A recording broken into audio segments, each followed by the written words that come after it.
欢迎观看意想不到的中文词源系列双语教育视频。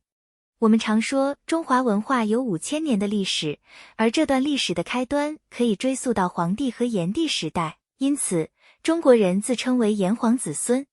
在古代，华夏是中国的代称，所以中华民族也常被称为华夏民族。那么，为什么到了今天，我们偏偏称中国的主体民族为汉族，而不是炎黄族、华夏族或其他什么族呢？今天，我们将一起探讨汉族这一名称的历史起源及其背后的文化意义，同时，我们还将介绍一些与汉相关的常用词汇。从人数上看，汉族如今是世界上最大的单一族群。汉族这一名称的来源普遍被认为与汉朝有关，而汉族的前身可追溯至古代的华夏族群。在先秦时期，华夏一词仅为周朝的代称，同时，凡是遵守周礼的诸侯国人，也被称为华人或夏人，统称为诸华、诸夏。先秦古籍往往将华与夏视作中原的代名词，而夷和邑则指代四方的不同族群。与四夷、四邑对称，华夏一词也常用作中华、中夏、中土、中国的代称。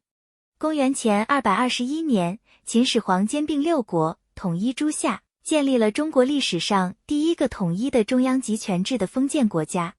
秦末农民大起义之后，刘邦和项羽展开了长达4年的楚汉战争，项羽自称西楚霸王，并封刘邦为汉王。公元前202年，刘邦最终击败项羽，建立了汉朝。然而，作为一个族群，汉族直到汉武帝时代才正式有了汉人这一称谓。汉人得名于汉朝，最初本意是指汉朝之人。在汉朝早期，由于秦朝的强大影响力，匈奴还曾将汉朝时的汉族人称作秦人。唐朝时期，在与周边国家和地区的交往中，唐朝自称汉国，其边界称为汉界，人民被称为汉人或汉民，也可称为华人。唐朝还自称国家为中国，军队称为汉兵。鉴于唐朝对周边国家的强大影响力，汉民族也被外国人称为唐人。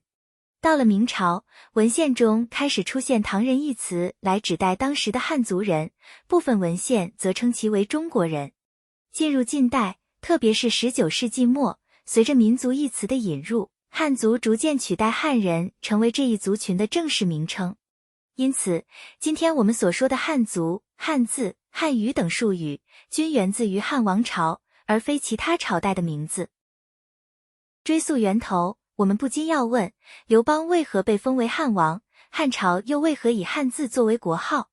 事实上，这一切都与汉字的原始含义息息相关。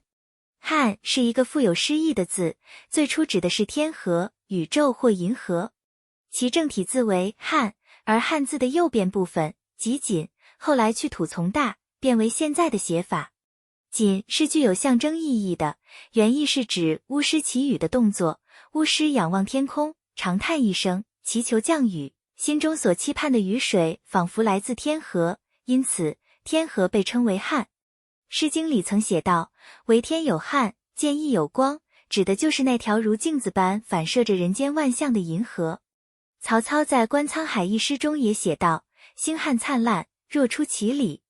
这句话形容银河中的璀璨星辰，仿佛从浩瀚的大海中涌现出来。在古人的宇宙观中，银河被视为一条横跨天际的河流，是天地间最为壮丽的天文现象之一。汉水，古称沔水，是中国长江的最长支流之一，发源于陕西省西南部，流经陕西和湖北两省，最终汇入长江。古代先民认为汉水的流向与夜空中银河的走向相吻合，因而将其称为地上的银河，这也为汉水这一名称的由来提供了文化根基。汉中平原因位于汉水的中游而得名，以农业发达、物产富饶而著称，自古以来便是兵家必争之地，也是文化交汇的枢纽。古时，汉中更被誉为天汉和天府之国。汉朝的开国皇帝刘邦曾在汉中称王，继而建立了汉朝。因此，从这一角度来看，汉族得名于汉朝，汉朝得名于汉水，而汉水的命名与银河有着深刻的文化象征联系。汉族一词不仅是对民族的称谓，它还衍生出了诸如汉字、汉语、汉服、汉子、男子汉、英雄好汉、懒汉、流浪汉等一系列词汇。汉族的语言是汉语，文字是汉字，汉服则是汉族的传统服饰。近些年来的汉服运动是一场由民间发起的爱国复兴运动，主要由城市青年群体参与。古代北方少数民族称汉族男子为汉子，这一称呼逐渐演变为对男子的普遍称谓，后来也引申为丈夫。男子汉这一词的倒装结构较为特殊，最初源自匈奴人对汉族男子或汉朝男子的称呼。而今天我们所说的英雄好汉、懒汉和流浪汉中的汉，均是指男子。这一用法的起源可以追溯到匈奴人对汉族男子的称呼。现在，你是否已经明白这个看似简单的汉字背后蕴含了多么深刻的文化内涵和历史脉络？一个汉字竟承载着如此丰富的意义。